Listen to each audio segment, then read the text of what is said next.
Nigerians have been asking questions on the exact amount of money recovered so far from looters of the nation's treasury. Since President Muhammadu Buhari assumed the highest office in Nigeria with a stern promise to fight corruption to a standstill, many looters are being held and tried, while some of them are already refunding parts of the money in order to regain their freedom. Today's edition of Insights will review the diverse reactions trailing the looters and how the recovered funds will help boost Nigeria's economy. I am EBERE AJAGU.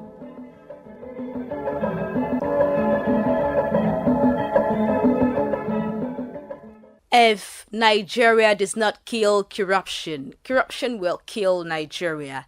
This phrase by the Nigerian President Muhammadu Buhari is believed to be the reason for uncompromising fight against looters of public funds in Nigeria. Since 2015, some political appointees and a former president, Goodluck Jonathan, are being tried for one shady deal or the other. As at September 2016, the Nigerian government said it recovered about 78 billion naira and another $3 million. However, reactions have been trailing the funds and whom they are recovered from. Nigerians are calling for the identity of the looters and their prosecution. A cross-section of Nigerians in Lagos, southwest Nigeria, share their opinions on this matter. Somebody will sit down on top money, gather this kind of money, and I don't know what they are using that money to do. It's your entire generation, and you will not die to carry this money to heaven. It's very painful, and the people in the street suffering, they can't even help. What's the reason of that? It's selfish interest.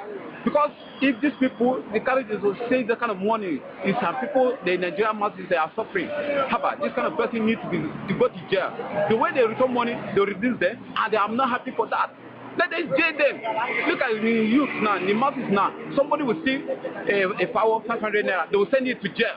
And these people are there, stealing our money, make us to live in the poverty in this country. It's not supposed to be done like that. Let them send the truth into jail. My attention is the refund of 1.something billion to the federal government by the ex-custom board. Our past government, our past leaders have looted a lot from this country, so they shouldn't go free. It is as a result of their past deeds that Nigeria is where it is today. So wherever they took that money to, a foreign country, the federal government should keep on its own effort on trying to recover the money. Basically, maybe seeing more people refunding stolen money. If he can be able to return 1 billion naira, definitely they will find out there are some accounts maybe there is hiding up that nobody will know. These are not the one that he don't return, the one that they see. So there's many that maybe is hiding somewhere that nobody will know about that one. So for my own suggestion, they're supposed to have a special court that will try them and judge them if possible. On the other hand, the Nigerian Minister of Information and Culture, Lai Mohammed, says the money recovered so far is far from what the country needs to revive the economy. This is against the backdrop of heated arguments in some quarters that the money will help Nigeria to address its current economic challenge.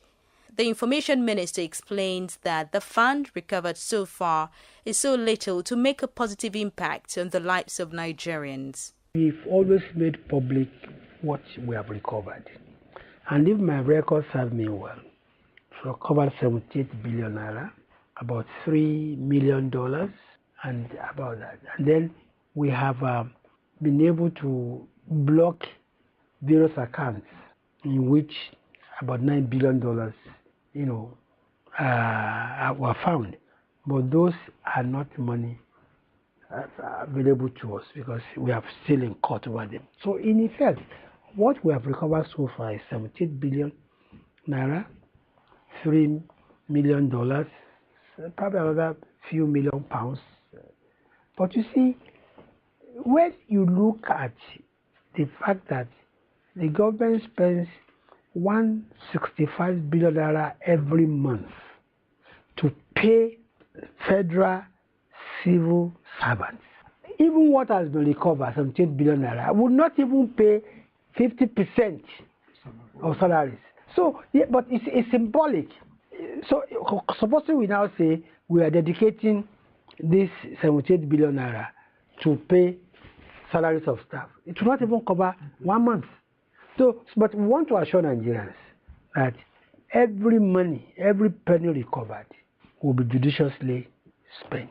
It's not possible for anybody to reloot what has been recovered under this administration. President Muhammadu Buhari had on May 29, 2016, in his nationwide broadcast, said names of persons who looted the country's treasury and refunded the money will be formally announced. Afterwards, government only disclosed the looted funds without the looter's identity. This move, however, did not go down well with most Nigerians, as it has been generating diverse reactions. In response to the aggrieved persons, the government on Tuesday, June 7, 2016, said unveiling identities of the looters would jeopardize ongoing investigation by the anti-corruption agencies. A special advisor to the president of media, Mr. Femi Adesina, is of the opinion that giving the names of the looters does not serve any good interest since the funds are still under legal contention. Adesina explained that mentioning names might attract lawsuits if court cleared those in question of any misconduct. He further emphasized that mentioning names might be a distraction, thereby leading to eventual loss of yet-to-be-recovered funds from people who looted government treasury. It's very good that when we do things as a country, we do those things properly. Now, if you look at one category of those funds, you see interim forfeiture. Interim forfeiture. Now, do you begin to mention names of people who are under that category when eventually the court may say they are guilty or not guilty? If the court says, for instance, that they are not guilty, you have lawsuits on your hands, which will be distraction to the government. And of course, you also know that when you begin to mention names at this stage, it will also discourage a lot of people who have funds to return from bringing those funds forward, because they will say, I'll surrender these funds and my name will still be published. So at the end of the day, we lose possibly money in billions and trillions, monies that will have been recoverable for the country. A social activist, Mr. Samson Itodo, says government should have published the names of the looters as promised earlier by President Buhari. Itodo says non-disclosure of the names of the treasury looters is an indication that the president has succumbed to pressure from the looters and their backers. The federal government recovered these funds from ghosts. They didn't recover them from ghosts or from spirit. They recovered them from individuals. And these individuals forfeited this. Therefore, they have admitted that the resources that they have within their exclusive possession is not theirs. So I don't see any legal implication. They have admitted that they are criminals.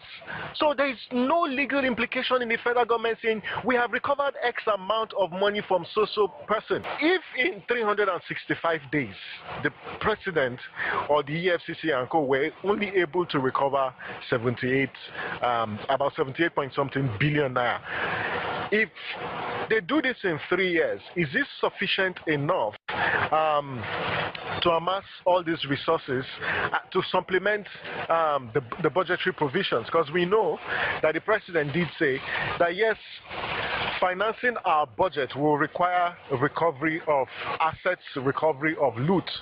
On the other hand, a human rights lawyer, Mr. Femi Falana, is of the opinion that the government took the right step by not revealing names of the looters. He is, however, of the view that the looters should be prosecuted for their action. War against corruption that is ongoing deserves the encouragement of Nigerians, particularly the victims of corruption in our country. Soldiers who were denied arms and armament to fight the Boko Haram menace, those who could not access hospitals, young people who could not get jobs, and other victims of corruption. We have to own the war. If we simply leave it for the government, of course.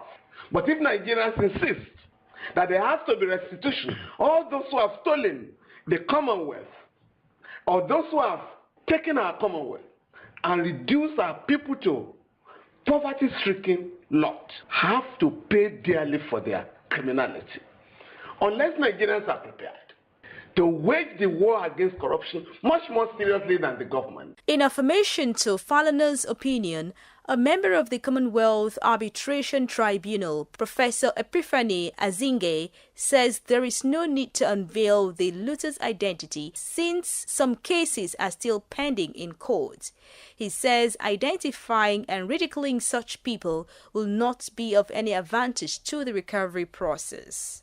It is totally unacceptable when the matter is still ongoing and people have not been clearly indicted in the court of law that their names should be published as such. And mark you, we are aware that this has been clearly marked as interim report of financial and assets recovery. So it is not conclusive, so to speak. And to that extent, I believe that no responsible government will engage in the drama of naming and shaming just to pander to the dictates of the public. So I feel that the government has done the right thing by giving out to the public the amounts recovered so far and then not going as far as naming the people that are responsible. In the fight against money laundering, the Nigerian government is now implementing plans to recover stolen funds stashed in Switzerland, Britain, US, and the United Arab Emirates, as well as assets bought in those countries. During his speech at a recent United Nations gathering in New York, President Buhari urged the United Nations to help speed up the process of recovering stolen Nigerian wealth abroad, describing the process as becoming tedious. That's it on this edition of Insights, in which we reviewed reactions trailing the recovered looted funds and government efforts at recovering more. Production was by TAOFEEQ ODUNSI. I am EBERE AJAGU.